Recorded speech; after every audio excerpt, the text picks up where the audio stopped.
주마다 묵상 최호진 목사입니다. 7월 13일 화요일 사도행전 5장 12절에서 26절까지의 말씀 묵상을 함께 합니다.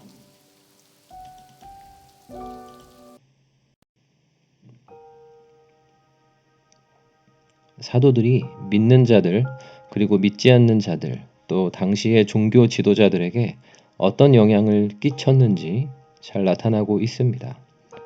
사도들을 통해 표적과 기사가 많이 나타나니 믿는 자들이 마음을 합해 더욱 열심히 모입니다.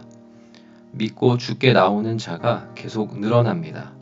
예루살렘뿐 아니라 인근 지역에서도 수많은 사람들이 각종 환자들과 귀신 들린 자들을 데리고 와서 사도들을 통해 치유를 받습니다.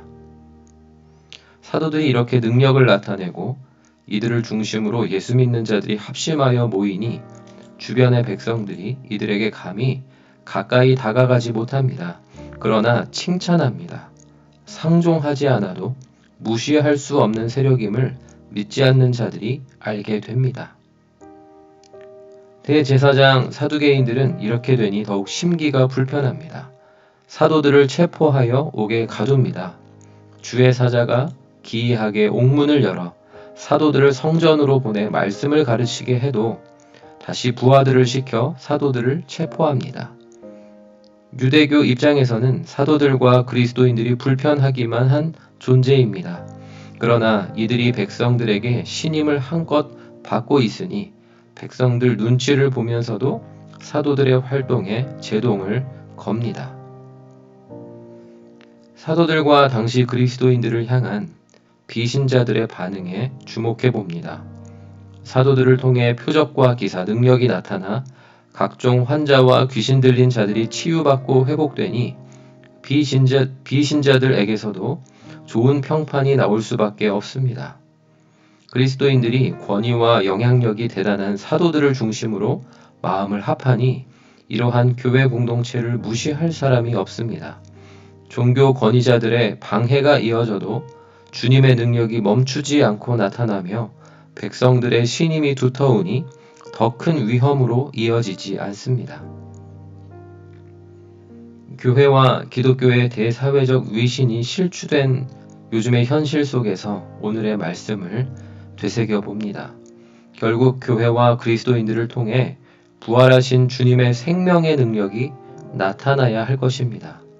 가정과 이웃, 지역 사회 속에 주님의 이름과 주님의 능력이 나타나야 하는 것입니다.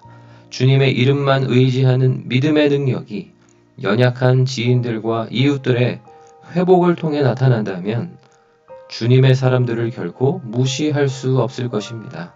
오직 주님의 생명과 치유의 능력을 나타내는 사역, 그리고 그러한 교회로 회복되기를 간절히 소망합니다. 적용 질문 첫 번째. 내가 믿음의 능력을 나타내서 주님께로 인도해야 할 사람은 누구입니까? 그리스도인인 나를 대하는 가족과 지인들의 반응은 어떻습니까? 두 번째, 내가 주님과 주님의 사람들에게로 인도해야 할 연약한 이웃은 누구입니까? 이웃의 연약함을 고칠 능력이 오직 주님께 있음을 나는 확신하고 있습니까? 기도하겠습니다. 하나님 아버지, 교회와 그리스도인들을 향한 세상의 다양한 시선과 태도가 있습니다. 그러나 그 어떤 반응 가운데에도 더욱 주님만 의지하며 믿음의 능력을 나타내며 살게 하옵소서.